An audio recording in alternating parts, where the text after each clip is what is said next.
سلامتی ہے ان آنکھوں پہ جو ہدایت پہ نظریں جمائے بیٹھی ہیں، ان کانوں پہ جو ذکر خیر کے منتظر رہتے ہیں، اور ان قدموں پہ جو ہدایت کی راہ پہ گامزن ہیں۔ پروگرام کو خاتمے کی طرف بڑھاتے ہوئے آخر میں اللہ تعالیٰ کے فضل اور اس کے کرم، احسان و انعام سے اس بات پر شکر ادا کرتے ہوئے کہ ہمیں اللہ تعالیٰ نے ایک ایسے استاد سے نوازا ہے کہ جس نے نہ صرف ہمیں اللہ کے دین سے جوڑا اور ہمیں ہماری آخرت کی یاد دہانی کو پیدا کیا، بلکہ دنیا کے اندر کروڑوں کی تعداد میں ایسے لوگ ہیں جن کے ایمان کو بچایا ہے۔ اور میرا خیال ہے کہ وہ تو ان ساری چیزوں سے بالکل بلند ہو کے خالص اپنی ذات کی حد تک اللہ تعالیٰ کے اس دین کو پڑھتے ہیں، سمجھتے ہیں اور اپنا مسئلہ بنا کر اس کو غور و فکر کرتے ہیں، لیکن اللہ تعالیٰ کے یہ حکمت بالغہ ہے کہ ایسے اخلاص کے نتیجے میں اللہ اس بات کو بھی پھر قبول عام دیتا ہے اور فروغ دیتا ہے اور رفع ذکر کا بندوبست کرتا ہے۔ تو میں آخر میں گزارش کروں گا جناب استاد مکرم جاوید احمد غامدی صاحب سے کہ وہ تشریف لائیں اور چند کلمات پیش کریں۔ الحمدللہ رب العالمین والصلاة والسلام علی محمد الامین۔ اعوذ باللہ من الشیطان الرجیم، بسم اللہ الرحمن الرحیم۔ خواتین و حضرات، میرے جیسا ایک عاجز بندہ اپنے پروردگار کا شکر ہی ادا کر سکتا ہے کہ اس نے اپنے دین کو سمجھنے کی توفیق دی اور اس کے سمجھانے میں بھی کچھ خدمت انجام دینے کی توفیق عطا فرمائی۔ مجھے یاد ہے کہ 2002 میں پہلی مرتبہ دل کے مسائل سے میں دوچار ہوا تھا۔ اس وقت میزان کی تصنیف و تالیف کی ابتدا ہو چکی تھی، چنانچہ خیال بھی نہیں ہوتا تھا کہ یہ کتاب پائے تکمیل کو پہنچ جائے گی۔ اللہ تعالیٰ نے توفیق دی اور وہ پائے تکمیل کو پہنچ گئی۔ میرے لیے وہ ایک بڑی کامیابی تھی، اس پر بھی اللہ کا شکریہ ادا کرتا ہوں کہ اس کے پورے دین کو جس طرح میں نے سمجھا، ایک عاجز بندے کی حیثیت سے اس کے استدلال کے ساتھ بیان کر دیا۔ اس طرح کا کوئی فکر جب دنیا کے سامنے آتا ہے تو ایسا نہیں ہوتا کہ اس کا استقبال کیا جائے گا۔ اس کا استقبال کرنے والے بھی چند لوگ ہوتے ہیں۔ بالعموم جو لوگ اس کو سنتے ہیں، سمجھتے ہیں، وہ اگر ایک پوری تاریخ بنا چکے ہوں، ایک روایت قائم کر چکے ہوں، تو اس پر نقد و نظر کا سلسلہ بھی شروع ہو جاتا ہے۔ چنانچہ بہت سے سوالات میری آراء اور تحقیقات کے بارے میں پیدا ہونا شروع ہو گئے۔ میں جب یہاں آیا تو اس وقت البیان کی تکمیل ہو چکی تھی،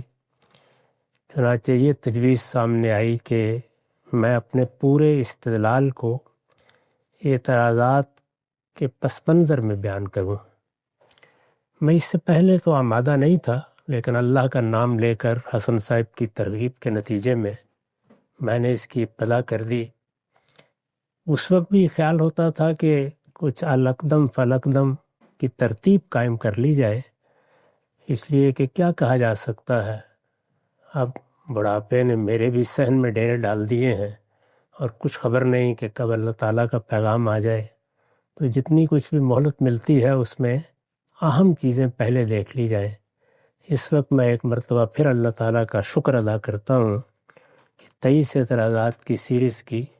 200 اقساط پوری ہو گئیں۔ اب صرف آخری موضوع باقی ہے جس پر ہم گفتگو کر رہے ہیں، اور توقع کی جا سکتی ہے کہ اللہ نے توفیق دی، اس کا کرم شامل حال رہا تو وہ بھی پایا تکمیل کو پہنچ جائے گا۔ اس وسیع ذخیرے کو تحریر کی شکل دے دی جائے، یہ خیال تو تھا، درمیان میں اس کی کچھ آرزو بھی پوری پیدا ہوتی رہی، لیکن سچی بات یہ ہے کہ کچھ بہت توقع نہیں تھی۔ میں دائیں بائیں دیکھتا تھا تو یہ معلوم ہوتا تھا کہ شاید بعد میں لوگ اس کو ترتیب دے کر تحریر کی صورت دے دیں، اور اگر مجھے اس کی تکمیل کے بعد موقع ملا تو 2-4 اہم مباحث کو میں خود بھی شاید لکھ دوں۔ لیکن اللہ کا یہ بڑا کرم ہے اور اس کی غیر معمولی عنایت ہے کہ اس پچھلے 30-35 سال کے عرصے میں جن لوگوں پر کچھ مجھے محنت کرنے کی توفیق ہوئی، ان کے بہترین لوگوں نے اس کام کو کرنے کا انتخاب کر لیا، اور اب یہ آپ نتیجے کے طور پر دیکھ رہے ہیں۔ میں ان کو مبارک بھی دیتا ہوں، ان کا شکریہ بھی ادا کرتا ہوں کہ انہوں نے اس فقیر کی گفتگوؤں کو اس قابل سمجھا کہ اس کو اپنے کام کا موضوع بنائے، اور آگے جو کچھ انہوں نے عزم کیا ہے اس کی تکمیل کے لیے بھی دعا کرتا ہوں۔ اس ادارے نے جو سہولتیں ان کو بہم پہنچائی ہیں اس کے لیے اس ادارے کا بھی شکر گزار ہوں۔ آپ بھی میرے ساتھ مل کر ان کے لیے دعا کیجیے۔ جو لوگ پاکستان میں بیٹھے ہوئے بات کر رہے ہیں اور جو یہاں موجود ہیں، ہم سب ان کے شکر گزار ہیں، ان کے لیے دعا کرتے ہیں، اور ہر وقت اللہ تعالیٰ سے ان کے لیے رحمت اور کرم مانگتے ہیں۔ میری آرزو یہی ہے کہ جو کچھ بھی علم وجود میں آیا ہے اس کو ہم بہتر سے بہتر صورت میں پیش کر سکیں اور لوگوں کو بتا سکیں کہ اللہ کا دین کیا ہے، اللہ کے دین کی حقیقت کیا ہے، اللہ کے دین کو سمجھنے کا صحیح منہاج کیا ہے، اور جو لوگ اس کے خدام کی حیثیت سے اپنی ذمہ داریاں انجام دیں ان کی سیرت، ان کا کردار، ان کے سوچنے کا طریقہ کیا ہونا چاہیے۔ بس آخر میں یہی دعا کرتا ہوں کہ اللہم ارنا الحق حقا وارزقنا اتباع وارنا الباطل باطلا وارزقنا اجتنابہ۔ بہت عنایت جی۔ استاد مکرم جناب جاوید احمد پرامٹی صاحب نے اختتامی کلمات کہے، آخری چند باتیں کر کے ہم انشاءاللہ نشست کا خاتمہ کرتے ہیں۔ میں آپ لوگوں کے علم میں لے آؤں کہ جتنی کتابیں ہمارے یہاں شائع ہوئی ہیں 20 کے قریب، ان میں سے کوئی بھی کتاب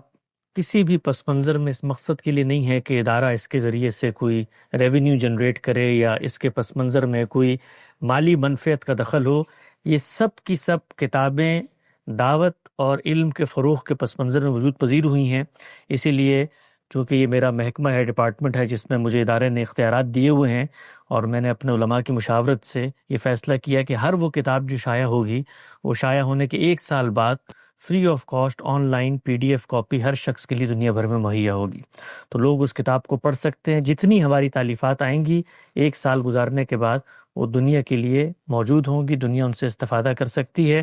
اور جتنا زیادہ کام کا فروغ ہو رہا اللہ کے دین کی اتنی نصرت بڑھے گی۔